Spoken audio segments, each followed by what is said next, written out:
Dan, how you doing, man? Eric, I'm good. How about you? I'm doing pretty good. I'm so glad you're doing this. I'm honored. I really am. Thank you for inviting me. Have you? I don't know if you've been keeping up with the podcast, but I've had Brian Litz on, and I had God dang it, from Hornady, Chris Long. I had Chris Long, Okay. and from Hornady. God dang it, what's his name? Anyway, I haven't seen that one yet, but I'll tell you. I did hear about I it. feel bad now because I just emailed with him like a day ago. Anyway, how you doing, man? Hanging in there. I'm doing all right. We're just doing our thing out here in Virginia, and you're in Texas, right? Yes, sir. Yes, sir. I'm in Texas. Is it cold over there? We had an unseasonably warm day today. Gosh, it was about 70. You know, we were doing a private class for a single shooter, and he was here yesterday too, and the wind was like killing us. But he was shooting a 6.5 PRC, so it delivered the goods. Yeah, good. Jaden, his name is Jaden Quinlan from. I want to say Caitlin, but that's Caitlin. That's from. right. It's Jaden. Sorry, Jaden. Caitlin. Right. Yeah, Caitlin's from. And I said Caitlin Wojcik wrong. It's Oregon, I think. Yeah, he's up around the Pacific Northwest, and that was a good podcast with you and him. Yeah, well, you were on his podcast and I also too. Watched the one with you. Yes, I was. So Kaylin Wojcik is. Yeah, we enjoy. He's a cool guy, man. Him and Phil, they have the modern day sniper podcast. Those guys are so knowledgeable. Right.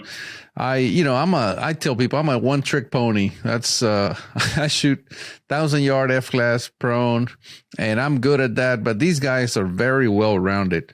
But anyway, I had Jaden Quinlan, who's the ballistician for Hornady. I had Brian Litz on the podcast as well.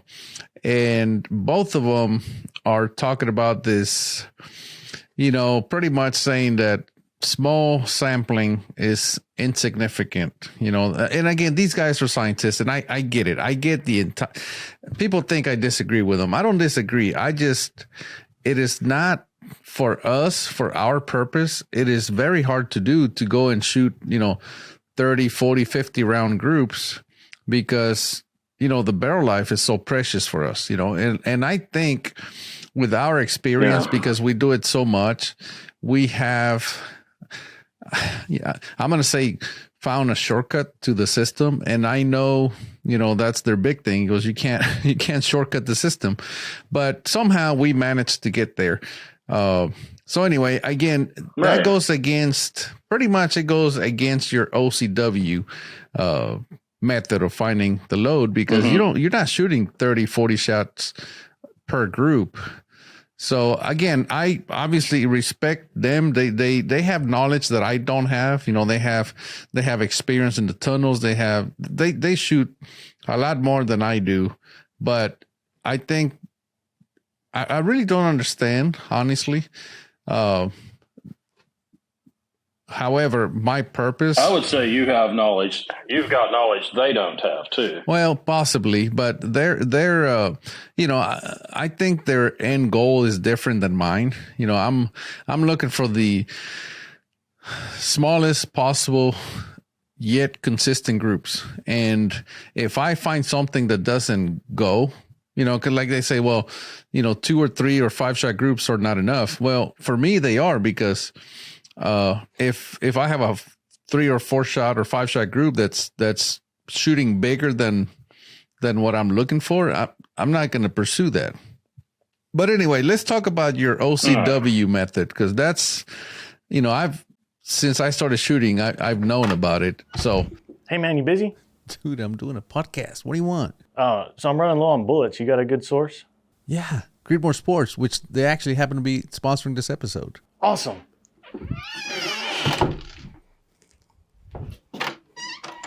Hey, you got a discount code? Yeah, Cortina 10. You're going to get 10% off on any order of $100 or more. Now go. Leave me alone. Hell yeah. Thank you. Tell me who you Okay. are, and let's talk about OCW right away. I did about 21 years ago. I started hand loading, and I bought one of those little lead loader things. You have to you can only neck size the brass. It's all in one little case. You've probably seen those, and hey, it worked. And I started getting good groups, and I got bitten by the hand loading bug. But I was shooting 308s, and I guess that's still my favorite cartridge. That's a good balance of precision and barrel life, and and it meets any needs that I have. But I noticed that Federal Gold Medal match, and I had like 3 different 308s. I had 2 heavy barrels and a hunting weight, and they all shot the same lot of Gold Medal match quite well, sub MOA. Obviously, one might shoot that lot slightly better than another, but they all shot it respectably. And that's what got me to wondering, how did Federal do this? What is it that they know that hand loaders apparently may not know? How can they make a load that works so well in so many different rifles? And so I don't know, sometimes I lay awake thinking about it. And I'd been back and forth to the range. I mean, by that point, hundreds of times. And trying this, trying that. And, one of the things I realized is, I come in with my first batch of loads I want to test, and I put 20 shots down the barrel. And I think, well, this is IMR 4895. It's doing okay, but let me try the 4064. And by that time, okay, I'm shooting a barrel with some fouling in it. These are factory barrels, right? And maybe the 4064 would have done a lot better if I had had a better set of barrel conditions going in. So I got to thinking, how can I, or maybe one charge weight would have been the charge weight, but by the time I got to it, the barrel was hot, I was getting tired, and so forth. Maybe the light conditions changed a bit, and it wasn't as easy to aim. So let's do it round robin. Let me find 5 powder charges, and I'm going to test them. And I got 5 target spots on the target board, and I shoot, let's just say 41 grains at target spot 1 and 41.3 at target spot 2, 41.6 target spot 3, 41.9 target spot 4, 42.2 at target spot 5. One shot on each one. Go through one time, and then go through it a second time, and then a third time. And by that point in time, you have 3 shots of 41 at target spot 1, 3 shots of 41.3 at target spot 2, and so on. And then I look at the groups. And when I first did this, I wasn't yet sure what I was looking for. But the more I did it, the more great loads I came up with in a relatively short period of time. And then I was sharing the information, and it's still out there on the internet. It's free. You can find it. And other people were reporting, you know what, I tried this and it works. And shortly after that, Chris Long, who you interviewed, got in touch with me, and he and I batted some ideas around. He's an engineer, not me. I'm not. So he's helping me understand. And it does, I think, have a lot to do with that acoustic wave of the barrel. And I do hope we get into the barrel tuning thing, because I'm with you on that. But the feedback kept looking good. And I thought, okay. And we started collecting information, from people that were sending me targets, and we were looking at stuff, and had a little podunk forum at the time on the internet. And someone said, have you noticed that these groups open and close and open and close on 3% intervals? And I thought to myself, well, that sounds kind of ridiculous. But I had to admit, the dude was onto something. So I started looking at that, and I wish I remembered his name. It was a screen handle anyway, but I don't want to take credit when he's the one that pointed it out. And I said, doggone, that's true. The groups, it's like an ebbing and flowing of the tide or something. And right now, Eric, I don't know why it's doing that. We've got some theories, but in the early days of aviation, very sharp individuals, scientists, physicists, differed on how airplanes flew. They didn't argue that they were flying, right? But they just said, no, here's how it works. And this other group said, no, it's doing it this way. And finally, they settled on an idea of really why airplanes fly. But all I can say is there is this 3% thing. And if you look over large groups of data, you'll probably see that too, this opening and closing. And even with a 50 Browning, I got a hand load client. I do consultations for OCW reloading. And I always wondered, would a 50 do that? And it did.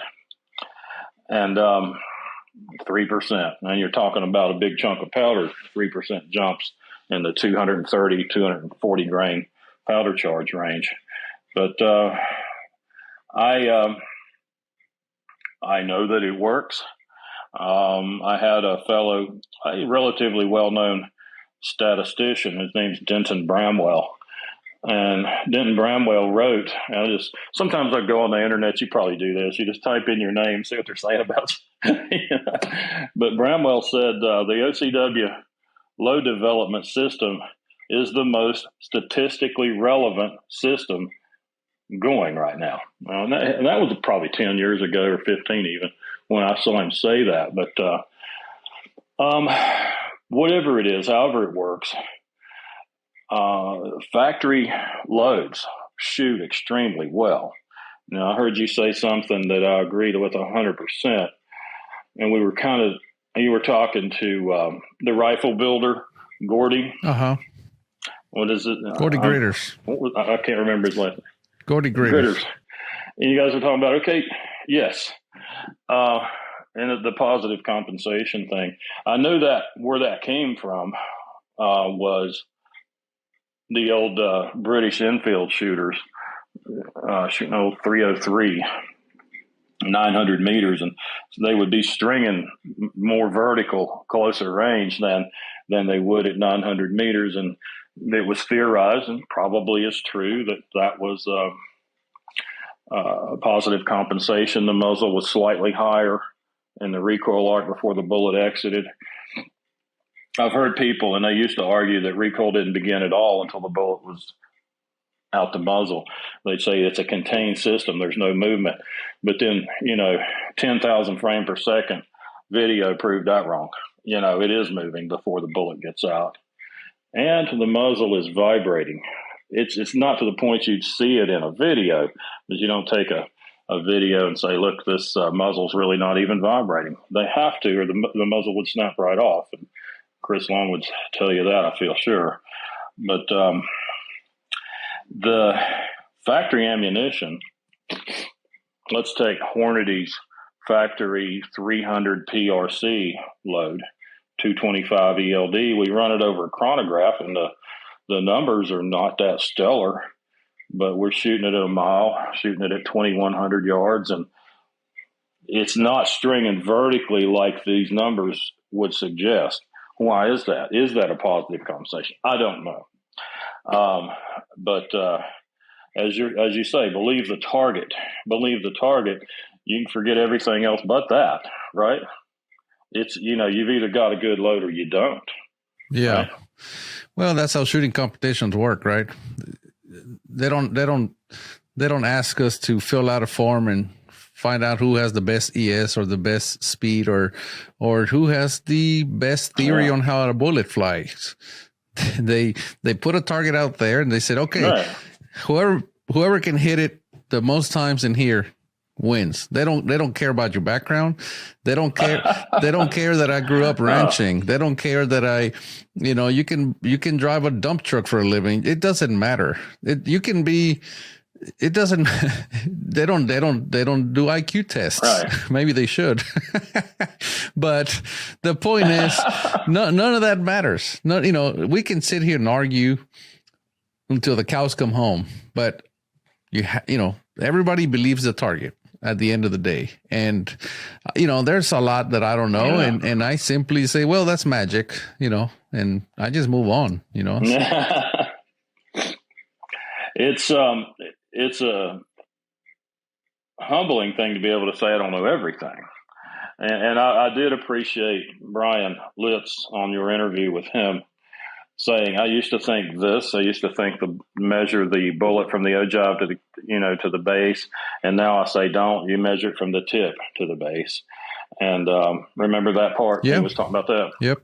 And I don't measure bullets. I mean, I'm sure you probably do, but I don't win. I don't win national competitions, But if I'm getting minute of angle sub MOA with what I shoot, and I don't do a lot of shooting anymore, to be honest. We do a whole lot of teaching, but my son's kind of taken over the long range shooting and competition stuff, and I just living vicariously through him, I think, now at this point in my life. Yeah, well, Brian, in that right there is precisely why I respect Brian, because he doesn't dig in his heels and says this is how it is, like the whole tuner discussion, right? He said this is what we found with our equipment, with our shooters, that's it. But that doesn't mean that's across the board how, and obviously, you go to a shooting competition and you ask, like, I was just at the F-class nationals, and you go, or the Southwest nationals, and I mean, you look down, I'm going to say 90% of the rifles have tuners on them. And that's because it is an advantage. But however, the point is, yes, you have to, like right now, I can tell you, this is what I know, but that is right now. It is a snapshot in time. I'm still going out and testing different things. Every time I get a chance, I go and test something new. And it's either something's going to develop from it, or I'm just going to ignore it going forward. And that is just how it is. And sometimes things that I thought were a fact for a decade, I will go and say, you know what, I haven't revisited this lately. And the reason I revisit those things is because me 10 years ago did not know what me today knows. So I'm going to see everything with a different set of eyes, and I just go test it again. And sometimes I discover new things, and sometimes I'm like, yep, okay, it still hasn't changed. That still doesn't mean that I'm right. It just means that for my test, for whatever I'm doing, that's what works best for me. And that's it. But it is an ongoing journey for me, finding out again, what gets all those shots in the middle of the target. That's it. That's all I'm looking for. Yes. And obviously, you know how to do that. And you bring something to the table that some of these other folks who we've talked about tonight have not done. I'm not throwing off on them, but when you go clean house, on a major competition, that's going to cause people to say, okay, listen to this guy, right? As they say, the old adage, the proof's in the pudding. You can either do it or you didn't, and you did it. So do tuners work? Yeah, I've got some ideas on that. I mean, and I don't know if you're interested in hearing it. Yeah, absolutely. Let's talk about it. We can go in. Well, and you touched on this. Oh goodness, I don't know how many episodes back, but you said, this seating depth and the barrel tuner. There's something there. I'm kind of drawn to this relationship between how seating depth affects the accuracy and how the tuner does, and I think that's right. I think that if you don't have a tuner, you can tweak the seating depth. I drew this. Let me just hold this up. I don't know if it'll show up. But, just a typical vibration pattern on the muzzle. Now, this starts before the bullet even gets to the muzzle, and it goes from one end to the other. We've noticed that hunting weight barrels, like a 26-inch long 7-mag lightweight barrel, it's got a lot of vibration, it's got a lot of movement. And that's why they find shorter, heavier barrels don't move as much. You have a terminus point at one end, and then you have one at the other end. And two different barrels that are identically constructed will have different little squiggly patterns, but they'll repeat that pattern. And what I believe we want the bullets to exit at one of these terminus points where the muzzle is static for a brief period of time. This is a tighter one I drew down here.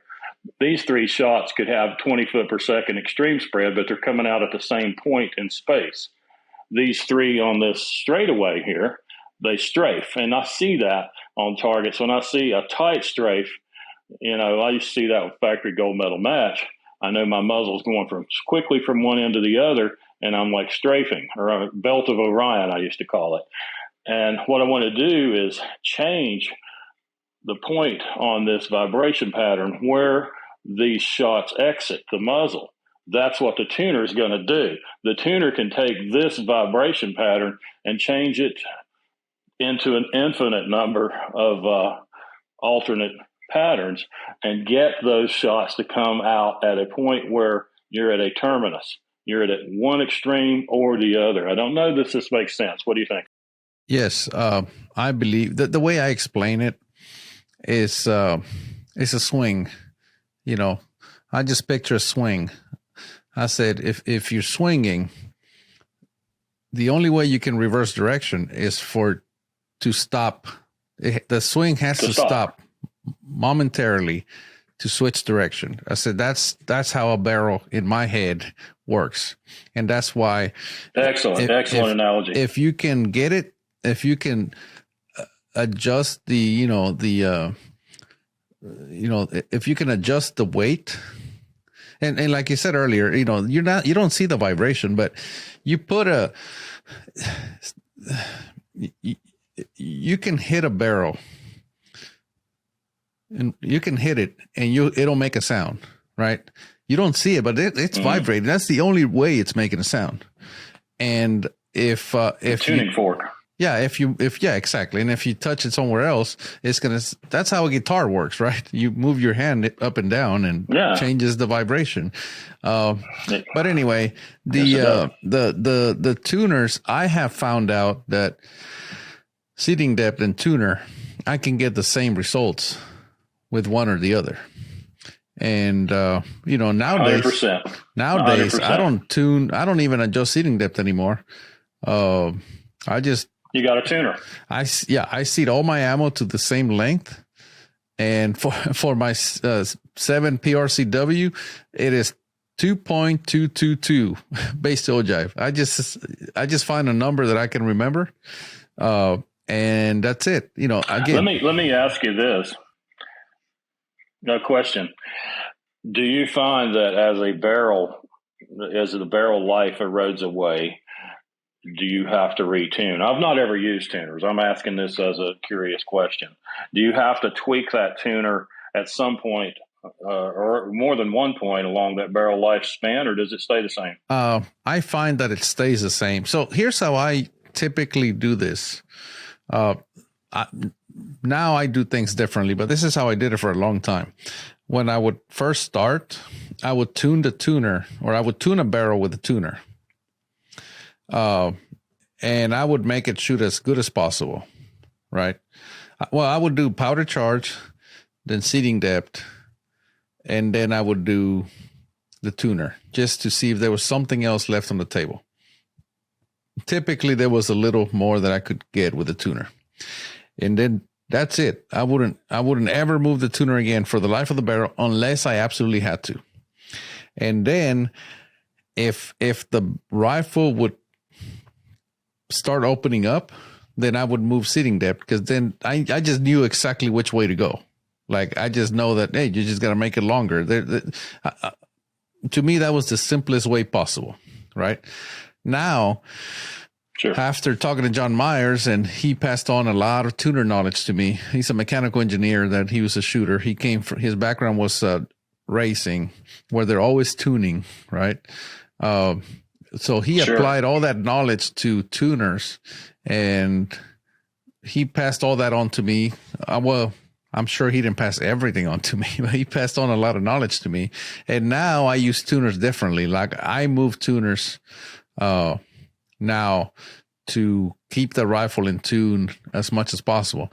Having said that, at Southwest Nationals, I didn't move it because it was shooting good the whole time, but it was starting to get loose on me when it was getting on the last day, it started to get hot.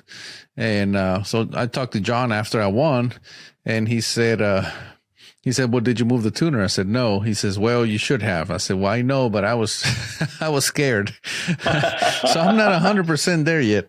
But so now I move a tuner rather than moving seating depth. But it is a lot easier if you just find your tune and just forget it, unless you absolutely have to move it. Unless it starts opening up. This makes perfect sense. So I mentioned those, and you may be curious about this, those 3% intervals on the powder charge continuum. Like with a 308, you're in the 40 grain range, usually 40 to 45 grains, with typical 308 burn powders, 4064 class.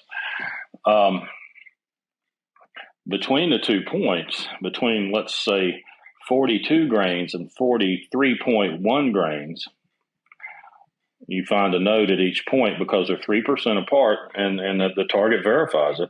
You've got a node right in dead in between, and I call that the scatter node. A Guns and Ammo writer interviewed me. I don't know if he's ever going to publish that article, but he was calling it the anti-node. I called it scatter node because the shots just really opened up. And that's at one. If I find the scatter node on an OCW test, I shoot 5 or sometimes 6 different graduations. I look for that scatter node. I look for the bad group first. It should be there somewhere in that data set. And when I find it, I will go 1.5% under it and 1.5% over it. And if I've got that, if that shows up in that particular continuum, if I'm not too close to one edge of it or the other, if that makes sense. But if I see the anti-node or scatter node, add 1.5%. Just take that node and put times 1.015, and that should be on an optimal charge weight node there. And if the test had been shot well, loaded well, and it's what it's going to look like, that is how it works. So that, to me, you get that powder charge where you know you're on a node, and it's going to take a lot of the work out of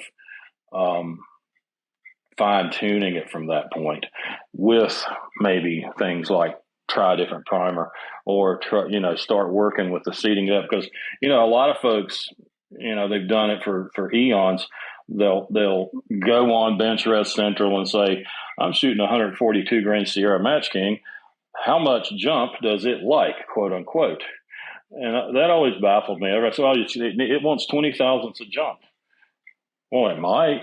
You could probably make 40 thousandths work. You could probably make a number of other seating depths work. But if you start with a preconceived notion of how much jump that bullet's going to want, and you don't change that, you just tweak the powder. To me, that's backwards. That's my opinion. And you mentioned the racing engine tuner. He wouldn't start with a particular set of carburetor jets and say, I'm not going to change these jets. I'm going to start swapping pistons until I find a compression ratio that works good with these jets. Yeah, that's just not the way you would do it, is it? So you want to get your powder charge first, and then you take that seating depth tuning or barrel tuning, and that barrel tuner will do the same thing that a seating depth tweak does. It honestly will. So that's why I told you, I used to do powder charge. I used to do powder charge first, and then seating depth, and then finally tuner. Now I just find a seating depth that I have tested that that works okay, and then I just do powder charge, and then I do powder charge, and then I just do tuner. But let's touch on that whole 20 thousandths, off the lands, and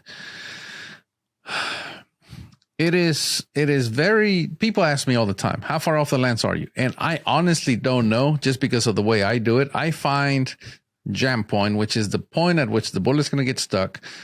I back off of that, and I forget about it, because I just know I'm not going to stick a bullet in the That barrel. was the video.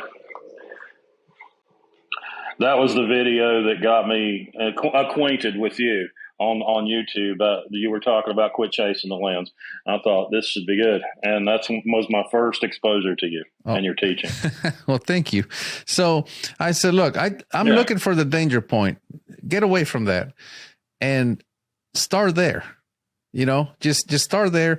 Go find a powder charge that's going to work for you. And if you're not happy with the groups, play around with seating depth. Now, if you have a tuner, go change the tuner.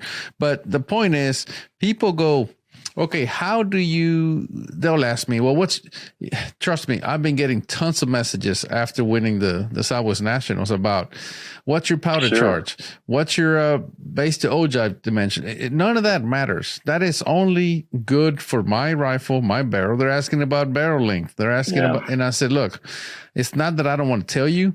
It's just that I'm afraid that if I tell you, you're going to actually get stuck in, you're going to ignore so much else that you really need to be looking at to find what really works for you. Yeah. And that's why I don't like telling people precisely what I'm using, because like they say, don't want something so bad that you're willing to overlook something better. And I'm afraid people will do that. Yeah. You feel like you'd be doing them a disservice by saying, "Oh, use this barrel length and this powder charge," and yeah, I see that. Yeah, I had to Southwest Nationals. I brought two different 7 PRCWs, which is a 6.5 PRC necked up to 7mm. I brought two different barrel lengths, two different powders, and they both shot amazing. One of them, I came in second place at the 600-yard portion of the competition, and the other one I won the long range with. They both shot amazingly well. So I don't believe in kind of definite, this is how it is. Now, after I talked to Chris Long, I went back and I verified, because I haven't looked at OBTs in a long time. And I went back and I go, okay, I'm in the neighborhood, so both barrels, both speeds, both everything, both different, different powders. That's the other thing. A lot of people think, well, this bullet likes to shoot at this speed. No, the bullet doesn't care. You just, it's a bullet. I agree. Barrel. There's so many things that have to be combined. You can change the primer and you'll get a different speed. It'll tune at a different speed, but there's just so much there. You're right. Right. Everybody wants a shortcut to success, and I get that. But the guys that they're always chasing are those who think outside the box and do things differently, like yourself. And by the time they catch up to what you've been doing and what's been working for you, you're on to the next chapter, doing even more improvements. So, that's why people like to watch channels like yours and listen to others who are out there, telling you what their results are. I think it's odd, and I bet you do too, when you see somebody who says, these are our tests, this is the definitive truth. And you're thinking, you just flew in the face of everything that I've already proved works, But there seems to be that with just about anything you do. But, I learned a poem in grade school, and it was by an anonymous author. It said, I eat my peas with honey. I've done it all my life. It makes the peas taste funny, but it keeps them on the knife. It works for me. In other words, I've got a way of doing it that works for me. And if you want to do it my way, go for it. I bet you could think of a way to do it different and you would succeed too, Yeah. And sort of thing there. There's also I just threw a load together and it shot amazing. It was the best barrel I ever had. Yes, that also sometimes works because, randomly selecting the best powder charge, sometimes it works, right? Now, I want to talk about your 3% increments again. I just want to make sure that is super clear to everyone. So let's talk about actual numbers. So for example, let's say I don't know, I'm loading for a you said 308. And let's say you're using, I don't know, Vargate or Vitovori N150 or something of the like with a 185 to 200 grain bullet, you're going to be somewhere in the 44 grain range, 45 grain range, somewhere in there. So let's just, for simplicity, let's say 40 grains. So you saying to go up in 1.2 grain increments? Well, move that direction, incrementally, just so you don't hit pressure. You wouldn't at that level. But once you've identified an optimal charge weight load and you know that that's what you have there, let's look at the military's sniper load, the 175 grain Sierra Match King, and I've looked at those through the years. You probably have as well. Like, what are they shooting? Why did they choose this? I remember back in the early days of Sniper's Hide, back when I had a 2-digit member number, and I'm not even on there anymore. But they came out with Reloader 15 and Lake City Brass at 44.3 grains and the 175 grain Match King. And what do we know about Reloader 15? It doesn't respond too nicely when it gets hot. Well, they took it over there in the desert. We were batting it around just a handful of nobodies on Sniper's Side. I said, I don't think this is going to work. Didn't take long, and it didn't work. They had to cut it back. I said, if they found a node at 44.3 grains, their next node down is going to be 43.1. About 1.2 grains less, 3%. You know what they settled on? 43.1. That's what they did. I don't know how much money they spent deciding that's what they needed to use, but, that particular... Probably a lot of money. It was there. It was probably. Well, they've got it. We don't. They've got our money. They do it with our money, don't they? Yeah. I was laughing. Yes, that is what... I was laughing about this whole balloon thing real quick because they're saying, they went and shot that balloon down, and I go, whoever sent the balloon, if it was China, whoever, they're winning because they'll put a 15,000 balloon up in the air and we'll shoot it down with about $3 million worth of rockets, I know. Good day. And somebody said they shot the weather balloons down. We can't tell what the forecast is anymore. Oh, well. Anyway, so let's hope they can rein all that in. So you're saying that the nodes are every 3%. So, for example, if you have that's what we see. So when you're testing, you should increment in what step? Smaller than 1%. If I'm shooting a 308 or the Creedmoor, we're in the 40 to 44 grain powder charge arena. I do 0.3 grain. Or if I know there's going to be a node at a certain location, I will maybe go 0.2 grains. So the I just kind of hone in on that area. Well, larger, we were doing, we shot an OCW for 300 PRC, H1000, Lapua Brass, 225 Hornady, and my conclusion was 76.5 grains as the OCW. And one of our associates that works with us, Colonel Ron Taylor, he's a retired Army colonel.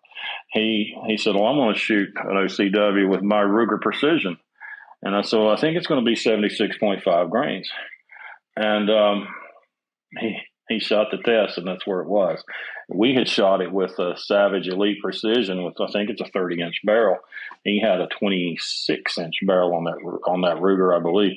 And the barrel length didn't alter this OCW. That's an interesting thing, and I don't know how that works up against optimum barrel time.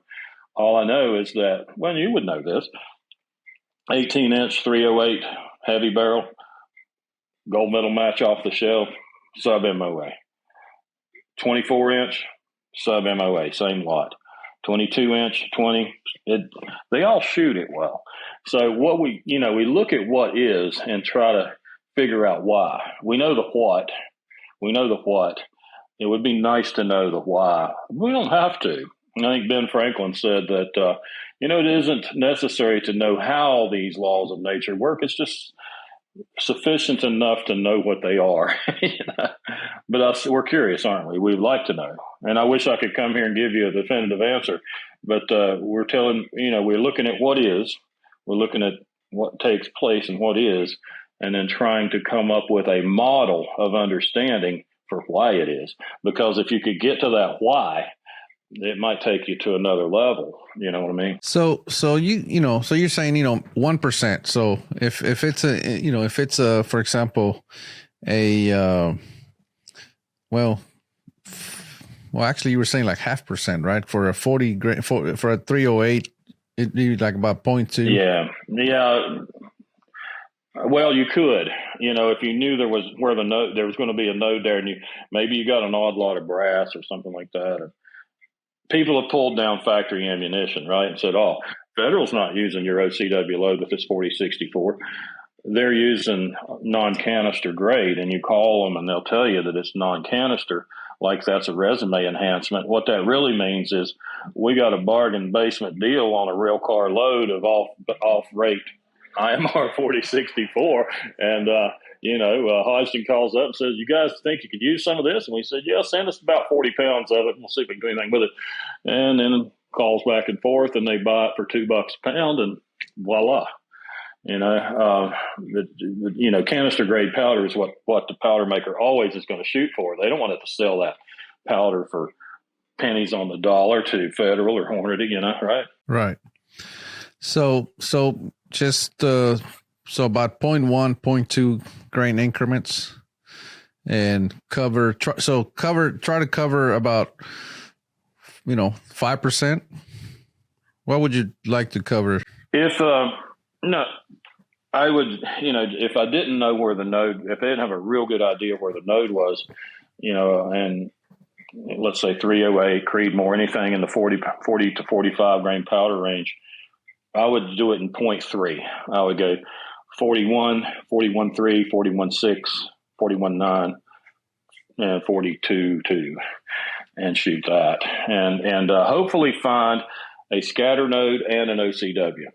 If you get lucky, you could have a scatter node on each end and an OCW in the middle, or an OCW on each end and a scatter node in the middle. That's the preferred thing. But you can always shoot another test if you think you want to take it up a couple of graduations, or even down some if you're getting too much pressure and so forth. But a little less than 1% on the increments. Like when we did that 300 PRC OCW, we're in the 70 grain area. 1% of it, about 0.7. Well, we were shooting 0.5. We were jumping 0.5 at a time at that level. Okay.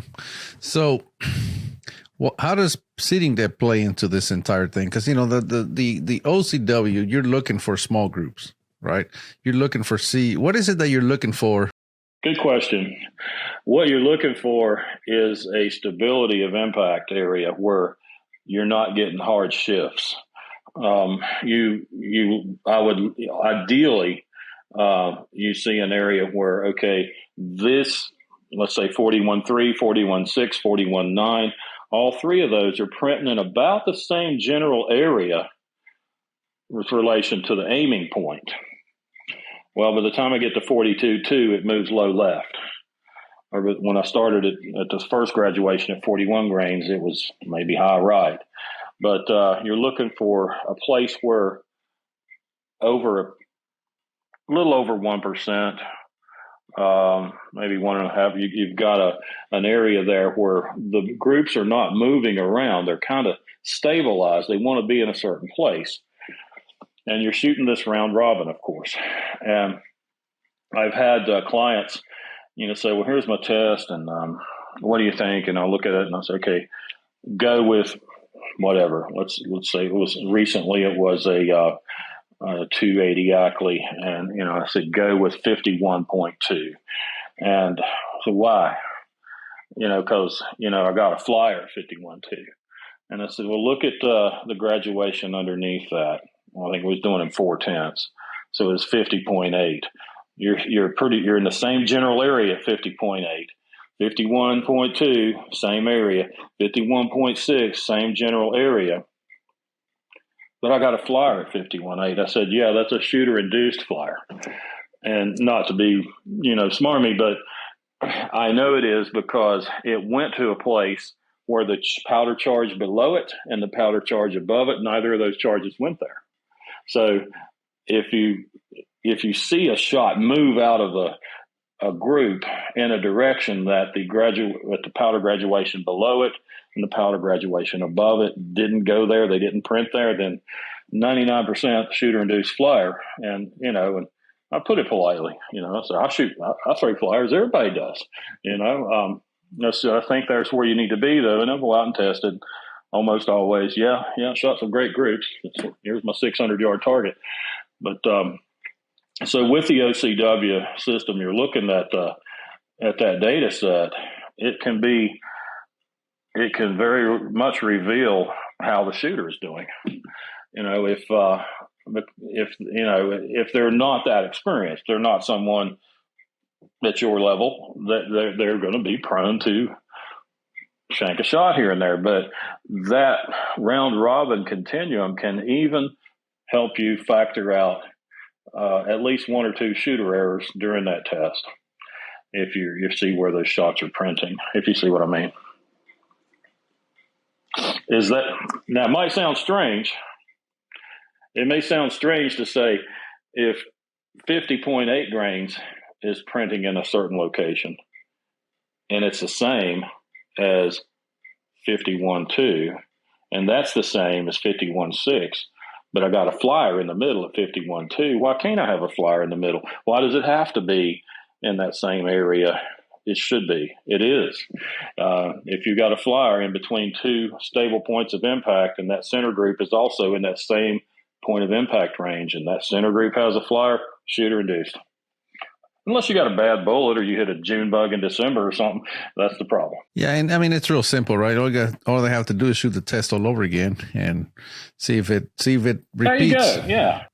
Yeah, and now we're back to agreeing with the ballisticians. Sometimes you have to test shoot more data. Well, shoot more data, and also you have to go and shoot the bad groups again and see if it was a flyer or if it was indeed a bad group. Because we always want to latch on to the good groups, but sometimes, kind of what you're saying, sometimes the bad groups, if you know how to read the pattern, they need to be shot all over again to if they make no sense. This is what I mean when I say I don't shoot 5-shot groups. I shoot a pattern. I increment and then I look at the entire pattern and I know how to read it. And if something doesn't make sense in there, I shoot it again because I know what I'm looking for, which is precisely what you're talking about. Right. Yeah, exactly. And it's something worth considering. A lot of these guys that are wanting you to shoot tons and tons of rounds for data, they sell bullets, right? Yeah, they do. Well, I think, yeah, I mean, it's real easy to just kind of accuse them of wanting to sell more bullets, but I think that this is data that they have found. I know that was a joke, but I think a lot of people, whatever. The point is, they do. Back to what I was saying, they have a lot of data that they collect but again, I don't know that they're looking for the smallest group. I don't really know what their tests are set up to do. You know what I mean? I'm sure. I don't know if they're looking for consistency. Sure. Because depending on what you're looking for, I think it's what you're going to find. And I may be wrong on that, but when I'm looking for, I know what I'm looking for. My rifles need to shoot 3 inches in the 3-inch range or less at 1,000 yards for 5-shot groups. And if I can't get that, I would change the barrel out and start over, right? And they don't do that. Or at least I don't know that they do. No. This is what I mean. I have really no idea what they're looking for when they're doing all these tests. And, this is the data they're collecting. It's a different discipline where you're at. I would almost liken it to top fuel eliminator dragsters. You're in a whole different realm right there.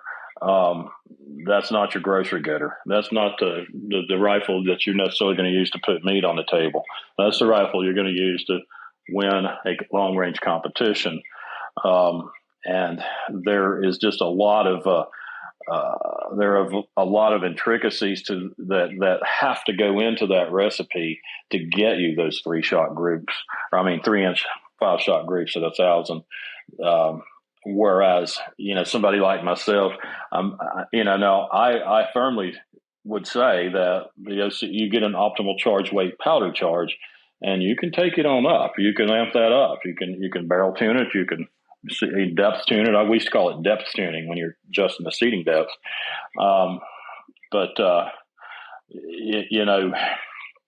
You need, at the end of the day, you need an accuracy standard to meet your objective. If your objective is to clean house Southwest Nationals, the F class, then you have to have a certain set of certain number of blocks that have to be checked to allow you to do that. And probably half of those blocks, your average hunter doesn't need to check those blocks. So, I think understanding what your specific need is will help you decide how much accuracy do I need. Now, we always want more, of course we do, but are you willing to do all it takes to get that? That is the question, right?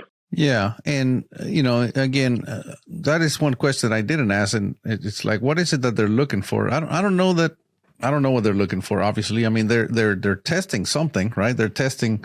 And again, for example, if I was doing the test with them and they're shooting, like they were saying, we're shooting 3/4 MOA, whatever, I'd say, well, that barrel's no good. Let's change it until we get something that gets us where we need to go. Exactly. And that is, I think that is, it's just now hitting me, believe it or not, that we were just looking for different things.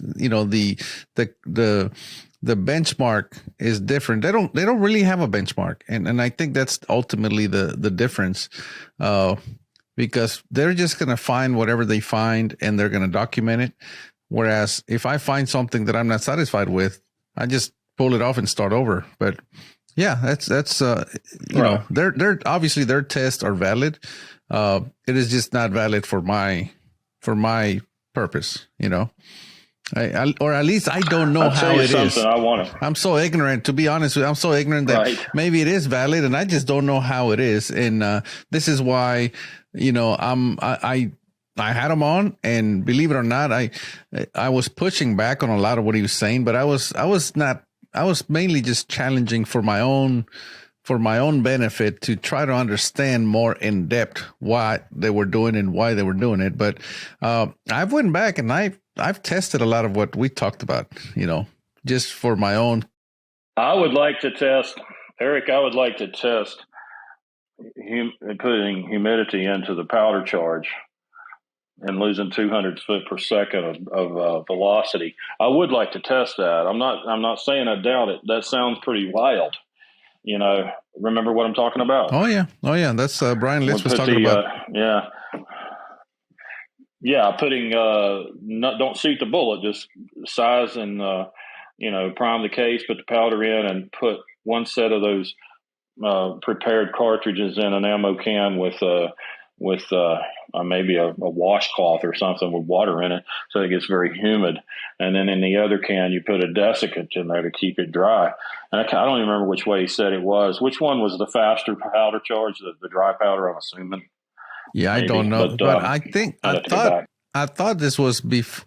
And see, this is something that I never tested, so I really don't understand. I would assume.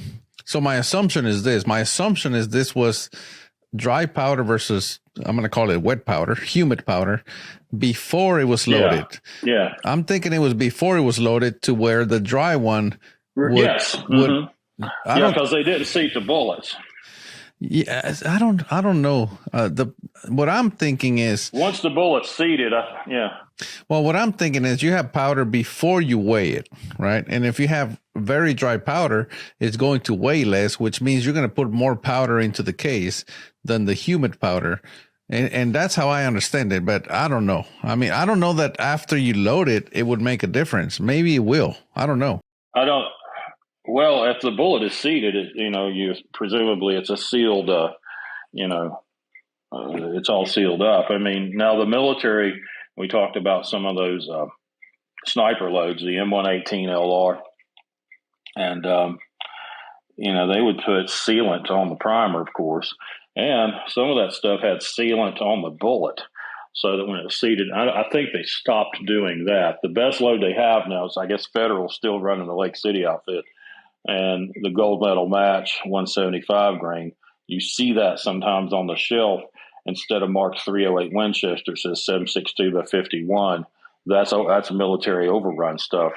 It's got a crimped primer pocket and a sealer on the primer, and it's good ammo, good stuff. But it doesn't have a sealed bullet. It doesn't have that black goop. I don't know if you ever pulled any of that stuff. Years ago, they had the Lake City match grade stuff, and they had that 173 grain full metal jacket bullet in 308. And it wasn't as well thought of as the 168 Match King. So I don't know. It must have started somewhere down toward the border. They called it Mexican Match. They would pull the 173 out and just see the 168 in there, and it shot lights out. It shot much better than that other bullet. But the bullets that they pulled out had that goop on them. And one of my thoughts was, they got that goop off the bullet and put a clean bullet in. That might be why it shot better, Yeah, there's so many things that we do that just happen to work, and then we take it as, oh, this, this is it. And sometimes it's not that simple. Yeah, sometimes it is it, sometimes it isn't. And I think we should always be trying to learn and never stop to think, gosh, I know it all. Here I am 20 plus years into this OCW idea, and I can't tell you why it works. Chris Long shed a good bit of light on it. I still even now have questions, and maybe so does he, but it does work. But if you get to one of those optimal charge weight loads, that's a good pinnacle to take it to the next level, if that's what you are after, if that's what you want to do. If you want to take it to sub half MOA, I would submit that you need to be on an optimal charge weight node to make that work. Can I prove that? No, but I believe that would be the case. So just so I understand, if I am on an optimal charge weight right now, like for example, this rifle that I just won the Southwest Nationals with, I can drop that powder charge by 3%, and I can have. You should be on a node. Yeah. Okay. You just have a slower. It'll be a slower bullet, But if I remember you saying one time, okay, I went to this PRS match and I started popping primers, because I needed to clean the barrel. So, you were probably right at the living edge of what you could get away with. And a lot of times that is really a tight shooting load. But if you didn't want to have to go through that, to be on that living edge, you could drop it, 3% and test it there. Just test it there to prove it's true. And, that should work, like a 223, the old W748 ball powder and a 223 and a 55 grain bullet. So many people load these things, right? You can buy it dirt cheap again. So I don't know why you spend time to load and press doing that, but a lot of people like to. 26 grains of W748. Your next node's at 26.6. There's another one at 27.2, and some people are pushing 27.8. And if you can fit 28.4 in there, you got another node. They're 3% apart.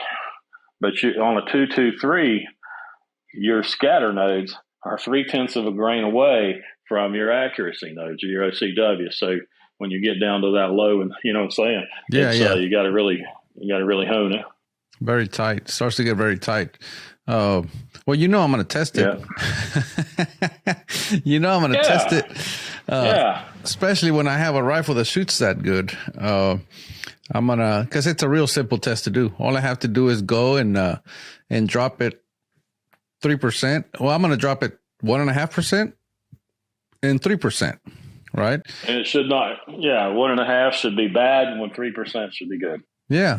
I'm going to test it. If you drop at 1.5, that's if you're on a node. And you're shooting as good as you are. I don't know how you wouldn't be on an OCW node. But yeah, it should work. For one of your, let's say you're working rifles, did you do any kind of hunting or anything? Yeah, but I use my match rifles when I do. Why not, right? Why not? But okay. But I mean, if you just got a truck gun or something like that, and you want it to deliver the goods for you, don't want to maybe Reloader 15 is an extraordinarily accurate powder. You know that. It's also quite temperature sensitive. But the bench rest shooters don't care because they're out there doing this, the whole day long, getting something that works for that particular relay, I guess. I don't know that much about that. But I used to get aggravated at bench rest shooters, Eric. I'd say, hell, you guys are shooting up all of our bullets and all of our primers. But there was a lot to learn from them. I had a guy point that out to me. He said, you're standing on the shoulders of a lot of what these guys have come up with. And I had to admit, yeah, that's true. That's true. I was just mad because I couldn't find primers. Yeah, I get that often. Okay, I'm not going to say I get it often because my followers, they know what I do and they know that I need to shoot in order to be good at shooting. But there'd be occasionally, especially one day that I was fireforming brass and we went out and we shot 300 rounds into the dirt. And there were some people that were kind of upset about that. Well, hey, they make bullets every day. Things are starting to come back around. Primers seem to be the last thing to come back around, but they will. They're supposed to be. Maybe you know about this. Somewhere in Texas this year, a new plant is supposed to open up to make primers. Are you familiar with that? I've heard about it, but I haven't looked into it. It's most of the time these are just rumors, and that would be. I don't think this one's a rumor, and I think it's happening, but I haven't looked into it. Yeah, that would sure help the supply problems for sure. I also heard Vitavori is going to start making primers, but again, I have no idea. That would be good. That would be good.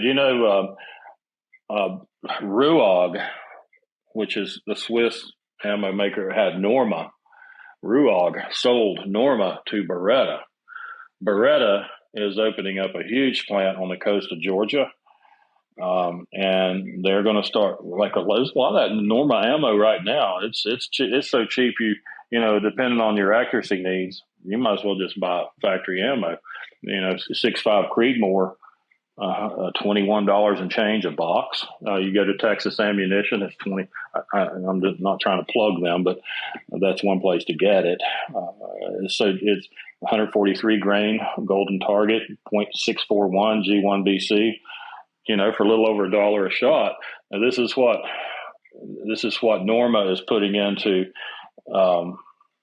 the shooting sports arena in the United States. Obviously, they got primers. They're probably not buying their primers from just anybody. They're probably making them. I hope that the primer situation, I'd hate for it to stay where it's at right now, $80 to $100 a brick, because that takes a lot of people out of the game. They can't afford it. Yeah, it's gotten pretty bad. Primers are one of those things that you kind of always said, well, primers are cheap and I'll just go buy them as I need them.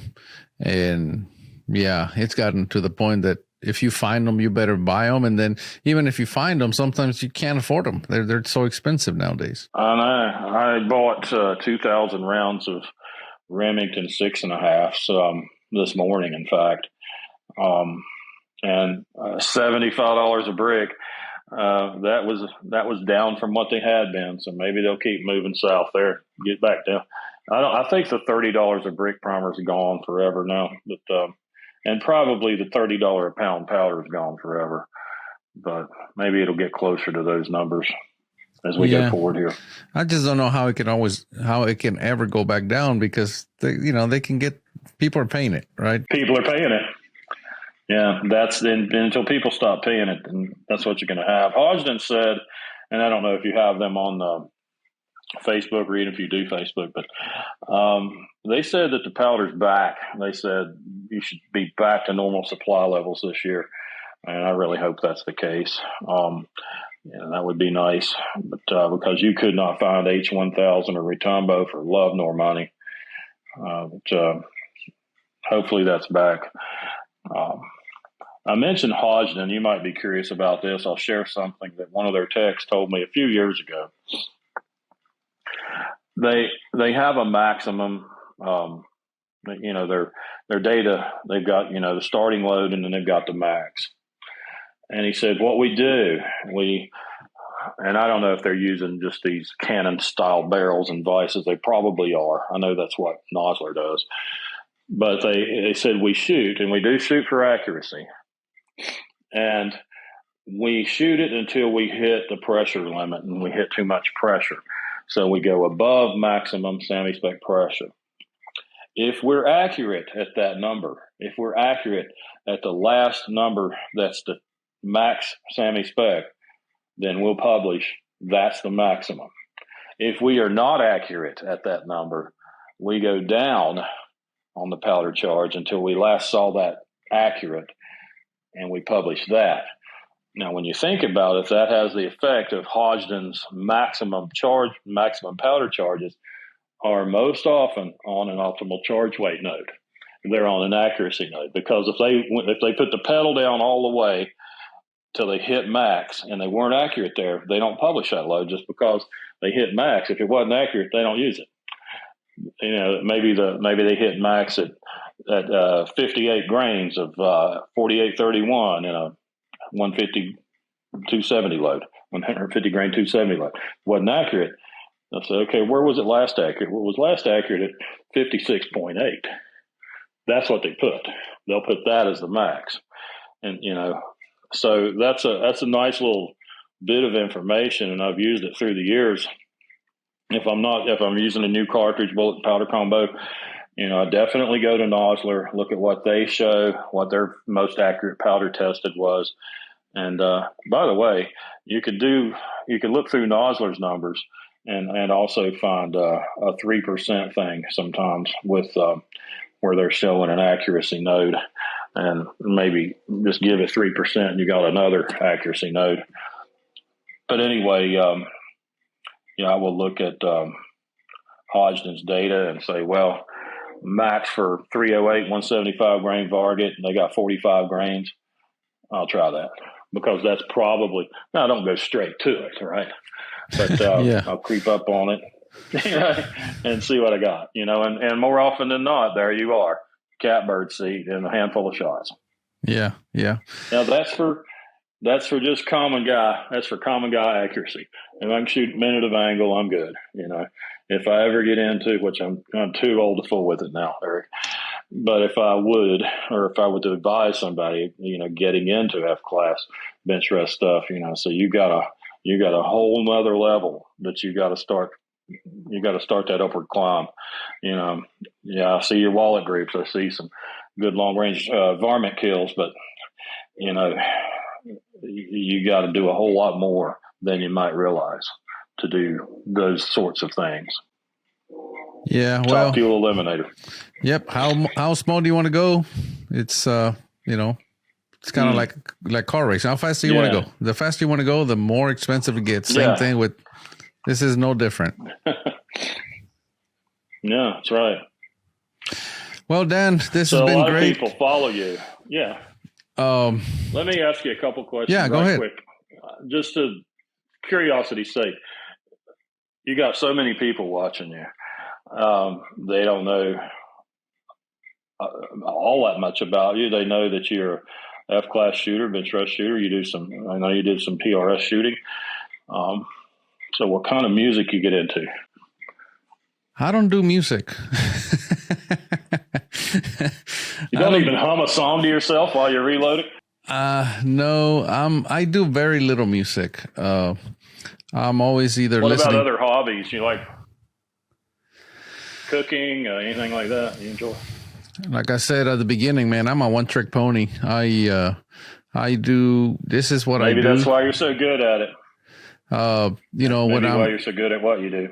When I usually listen to books, listen to podcasts. Or I just drive by. Do you like? Or I just drive with the radio off and just think. It's Sure. I'm What kind of books do you like? Do you like fiction or you like instructional? What do you like? I like leadership books. I like motivational, not so much motivational, but I want to read about, for example, one of my favorite writers is David Goggins. He's a Navy SEAL. Discipline books. Oh yeah. Uh, Yep. I listen to books on marketing. I listen to books on depending on what I'm trying to do. Like right now, I'm listening to a book on trying to get as much done in the least amount of time because I'm always so snowed under. Press for time. Yeah. Yeah. So I'm always learning about for example, if I wanna, I don't know, whatever. Like I watch a lot of YouTube. For example, I need another computer. Yeah. I wanted another computer, so I just learned how to build computers, and now I just bought all the stuff and I build the computer. Okay. And, if I, and tomorrow, that's how I learned machining through YouTube. And now I own a machine shop with CNC machines and all. But that's kind of how I do things. Wow. I just always trying to learn. I find that fascinating to me just to be able to learn something new. I'm always trying to learn something. And, that's kind of what I do. And you also share what you've learned and so many people benefit from that. And, on behalf of all who are benefiting from what you do, I thank you. Well, you're welcome. Thank you for taking this time with me. The reason I share is because that's how I learn. I learn by watching others and people that share. So this is for this is a way for me to kind of pay it back and practice what I preach. Yeah. Well, that's wonderful. That moves us all along in the right direction if we apply what we learn. Yeah, Absolutely. Chad Heckler came by and he spent a day with me, and he asked me the same thing. He's like, "What kind of music?" Because I think he used to be he used to be a musician, and he asked me, "What kind of music do you listen to?" And I'm like, "I don't." Anyway, well, you don't have to do. I asked Kaylin Wojcik, and we talked a little bit about that. That's why I thought to ask you. It just helps you, and I think what you say you're doing is very good. You're using your free time not for necessarily entertaining yourself. You're using it to improve yourself, with different, motivational books, instructional books. What can I do to get more done in a limited amount of time? I should do that. I should learn. So where can people find you? You talked about you do one-on-one classes and things of that nature. Yeah, and we do weekend classes, long range shooting classes. It's Bang Steel, BANGSTEEL, bangsteel.com. That's our shooting school. And then optimal charge weight reloading stuff is at OCWreloading.com, OCWreloading.com. That's kind of a thumbnail sketch of the OCW system you can find at that site. Yeah. Okay. Well, maybe they can go, they can go find your stuff. And, I read about your stuff over a decade ago, and it's helpful. I used to be a hunter, right? And when I was hunting, it was a very easy way to just get a good shooting load and just go hunt, pretty simple stuff. That's great. I'm glad you found it helpful. Absolutely. All right, Dan, I appreciate it. Well, it's been a real honor. Thanks for being on here. A lot of people will benefit. It's an honor. Thanks, Dan. Take care. Well, absolutely. God bless you.